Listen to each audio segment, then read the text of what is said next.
স্বপ্নে যদি আমরা কাক দেখি, এটা সাধারণত একটা নেগেটিভ সাইন বহন করে, কারণ কাককে আল্লাহ রাসূল সাল্লাল্লাহু আলাইহি ওয়াসাল্লাম ফাসিক বা ফুয়াইসিক বলেছেন। সো আমরা যদি স্বপ্নে কাক দেখি, এটাকে আমরা পজিটিভ কোনো সাইন মনে না করে নেগেটিভ সাইন মনে করতে পারি। স্বপ্নে যদি কেউ গর্ত দেখে, যে সে গর্ত খুঁড়ছে বা তার জন্য কেউ গর্ত করছে, এটা ষড়যন্ত্রের সাথে সম্পৃক্ত। কেননা আরবি প্রবাদে আছে যে মান হাফারা হুফরাতান ওয়াকা ফিহা, কেউ যদি কারোর জন্য গর্ত করে তাহলে সেই গর্তে সে নিজে আগে পড়বে। তাহলে গর্ত করা মানে অনেকটা কারো বিরুদ্ধে শত্রুতা করা বা ষড়যন্ত্র করার একটা চিহ্ন বহন করে। এবার স্বপ্নে যদি কেউ নৌকা দেখে বা শিপ দেখে, জাহাজ দেখে, যে সে জাহাজে আরোহণ করছে বা নৌকায় আরোহণ করছে, এটা তার জন্য একটা ভালো সাইন। সে কোনো বিপদ থেকে মুক্তি পাবে বলে ধারণা করা যেতে পারে।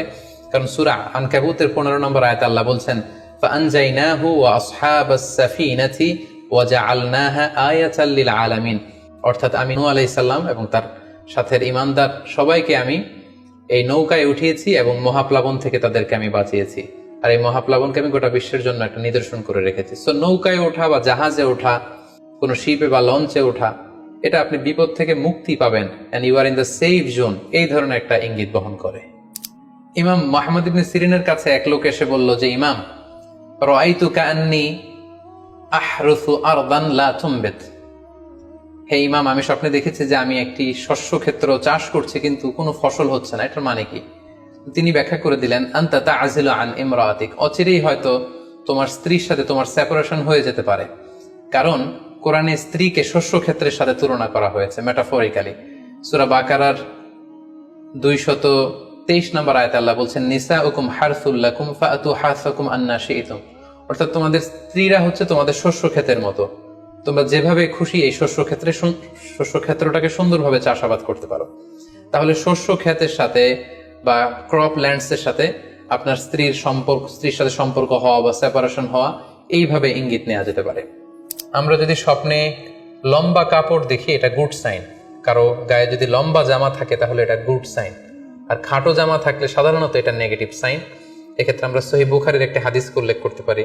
আল্লাহর হাবিব সাল্লাল্লাহু আলাইহি ওয়াসাল্লাম বলেছেন যে আমার সামনে অনেক মানুষকে পেশ করা হলো, তাদের কারো জামা নাভি পর্যন্ত, কারো জামা হাঁটু পর্যন্ত, কারো জামা পা পর্যন্ত। আর সেক্ষেত্রে ওমরে ফারুককে দেখলাম যে এত লম্বা জামা পরে সে হেঁটে যাচ্ছে, সে তার জামা টেনে টেনে নিয়ে যাচ্ছে। তো সাহাবারা বললেন, মা আউয়ালতাহু ইয়া রাসূলুল্লাহ, হে আল্লাহর রাসূল, আপনার এই স্বপ্ন থেকে আপনি কি বোঝাতে চাইলেন? আল্লাহ রাসূল সাল্লাল্লাহু আলাইহি ওয়াসাল্লাম বললেন, আউয়ালতুহু আদ-দীন, এটা দ্বারা আমি দিনদারি বোঝাতে চাইলাম। অর্থাৎ যার জামা লম্বা তার মানে তার তাকওয়া বেশি বা তার দিনদারি বেশি। আর স্বপ্নে যদি কারো জামা খুব ছোট খাটো বা জামাহীন অবস্থায় কাউকে দেখা হয়, এটা সাধারণত তার দিনদারি কমে যাচ্ছে বা তার তাকওয়া is decreasing day after day, এটার একটা সাইন বহন করে।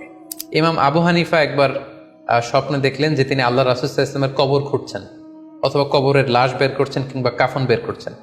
এই স্বপ্ন দেখে ইমামুল আযম আবু হানিফা রাহিমাহুল্লাহ উনি বিচলিত হয়ে গেলেন যে এই আমি কি স্বপ্ন দেখলাম, যে আমি রাসূল সাল্লাল্লাহু আলাইহি ওয়াসাল্লামের কবর খুঁড়ছি, সেখান থেকে কাফন বের করছি।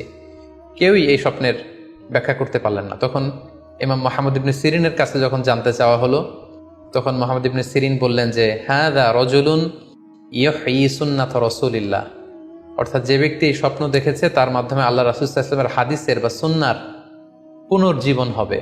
তিনি রাসূল সাল্লাল্লাহু আলাইহি ওয়াসাল্লামের সুন্নাহগুলোকে পুনরুজ্জীবন দান করবেন, পুনরুজ্জীবিত করবেন। এবং বাস্তবে আমরা এটাই দেখেছি যে ইমাম আবু হানিফার চিন্তা, ওনার থট, ওনার মাযহাব গোটা বিশ্বে সমৃদ্ধি লাভ করেছে, মানুষ এটাকে গ্রহণ করেছে। ওনার বুদ্ধিবৃত্তিক যে চিন্তা, ওনার ফিকহি ইস্তেমবাদগুলো গোটা বিশ্বে আল্লাহ রাসূল সাল্লাল্লাহু আলাইহি ওয়াসাল্লামের হাদিসগুলোকে আরো প্রাণবন্তভাবে মুসলিম উম্মার কাছে রিপ্রেজেন্ট করেছে। আমরা আপাত দৃষ্টিতে মনে হচ্ছিল যে এটা একটা খারাপ স্বপ্ন, যে ইমাম আবু হানিফা তিনি রাসূল সাল্লাল্লাহু আলাইহি ওয়াসাল্লামের কবর খুঁড়ছেন, লাশ বের করছেন বা কাফন বের করছেন। কিন্তু মুহাম্মদ ইবনে সিরিন চমৎকার ব্যাখ্যা করেছেন যে হাযা রাজুলুন ইউহয়ি সুন্নাত রাসূলিল্লাহ, এই লোক তো এমন লোক হবে যে রাসূল সাল্লাল্লাহু আলাইহি ওয়াসাল্লামের সুন্নাহকে পুনরুজ্জীবন দান করবে। সবশেষে একটি ঘটনা উল্লেখ করার মধ্য দিয়ে আমরা এই সিম্বলিক বা আইকনিক ব্যাপারটা শেষ করতে চাই। সেটি হচ্ছে ব্যক্তির ভিন্নতার কারণে কিন্তু স্বপ্নের ব্যাখ্যাও ভিন্নতা হতে পারে। ব্যক্তি ভিন্নতার কারণে স্বপ্নের ব্যাখ্যাও ভিন্ন হবে। একই স্বপ্ন দুইজন লোক দেখলো, দুইজনের স্বপ্নের ব্যাখ্যা কিন্তু দুরকম হতে পারে। সেক্ষেত্রে আমরা মুহাম্মদ ইবনে সিরিনের একটা ঘটনা উল্লেখ করতে পারি। মুহাম্মদ ইবনে সিরিনের কাছে এক লোক এসে বলল যে আমি স্বপ্নে দেখেছি আমি আজান দিচ্ছি, এটার ব্যাখ্যা কি? উনি বললেন তুমি হজ করতে যাবে। তার কিছুদিন পরে আরেক লোক এসে একই স্বপ্ন দেখলো, তিনি বললেন যে আমি স্বপ্নে দেখেছি যে আমি আজান দিচ্ছি। তো তিনি বললেন চুরিতে তোমার হাত কাটা যাবে। তো ওনার ছাত্ররা দুইজন লোকের কাছে দুই ধরনের উত্তর দেওয়ার কারণে অবাক হয়ে জিজ্ঞেস করলেন যে হে ইমাম, একই স্বপ্ন দুইজন দেখলো কিন্তু আপনি এক একজনকে এক এক উত্তর কেন দিলেন? তো তিনি বললেন যে এই দুইজনকে আমি চিনি এবং তাদের ব্যক্তিগত জীবন সম্পর্কে আমি জানি, তো তাদের জীবন আচরণ, তাদের ব্যক্তিত্বের কারণে আমি দুই ধরনের ব্যাখ্যা করেছি। প্রথম জনের ব্যাখ্যা করেছি আমি সূরা হজের আলোকে, কারণ সূরা হজে আল্লাহ ইব্রাহিম আলাইহিস সালামকে বলেছেন ওয়াযিন ফিন্নাস বিল হজ, তুমি মানুষের মাঝে হজের জন্য আজান দাও, ঘোষণা দাও। সো সেই লোকটি আজান দিয়েছে, তার মানে আশা করা যায় সে হজে যাবে। আর দ্বিতীয় লোকটির স্বপ্নের ব্যাখ্যা আমি করেছি সূরা ইউসুফের আলোকে। সূরা ইউসুফে একটি আয়াত আছে সুম্মা আযানা মুআযযিনুন আইয়াতুহাল আইর ইন্নাকুম লাসারিকুন, অর্থাৎ মিশরের কিং এর একটি পানপাত্র চুরি হয়ে গিয়েছিল। ইউসুফ আলাইহিস সালাম ইচ্ছা করে সেটা তার ভাই ইয়ামিনের খাদ্যের প্যাকেটের ভেতরে ঢুকিয়ে দিয়েছিলেন। আর তখন সেখানকার স্টাফরা বা সৈনিকেরা আজান দিয়েছিল, মানে ঘোষণা দিয়ে বলেছিল হে ক্যারাভান, হে কাফেলার লোকেরা, তোমরা চুরি করেছো। তো তিনি মুহাম্মদ ইবনে সিরিন বললেন যে দ্বিতীয় লোকটার ব্যাপারে আমি জানি, সে আসলে অসাধু একজন লোক এবং তার ক্ষেত্রে সে স্বপ্নে যেহেতু আজান দিতে দেখেছে, সে কখনো হজে যাবে না, বরং সূরা ইউসুফের আলোকে চুরিতে তার হাত কাটা যাবে। তো এভাবে আমরা কোরআন সুন্নাহর আলোকে বা স্কলারদের যে অভিব্যক্তি সেগুলোর আলোকে স্বপ্নের মধ্যে থেকে যেগুলো সিম্বলিক, আইকনিক, যেগুলো ইঙ্গিতবহ, এগুলোর ব্যাখ্যা আমরা এভাবে করতে পারি। সম্মানিত শুধু এই ছিল স্বপ্ন নিয়ে আমাদের আজকের আলোচনা। আমরা এই আলোচনা থেকে বুঝতে পারলাম যে স্বপ্ন তিন ধরনের হতে পারে। কোনোটা আল্লাহ দেখান দিক নির্দেশনার জন্য বা সুসংবাদ স্বরূপ, কোনোটা শয়তানের পক্ষ থেকে ভয় দেখানোর জন্য, আর কোনোটা হচ্ছে আমাদের চিন্তা ভাবনার প্রতিচ্ছবি। আর স্বপ্ন যতটা সম্ভব অন্যের কাছে না শেয়ার করতে পারলেই ভালো।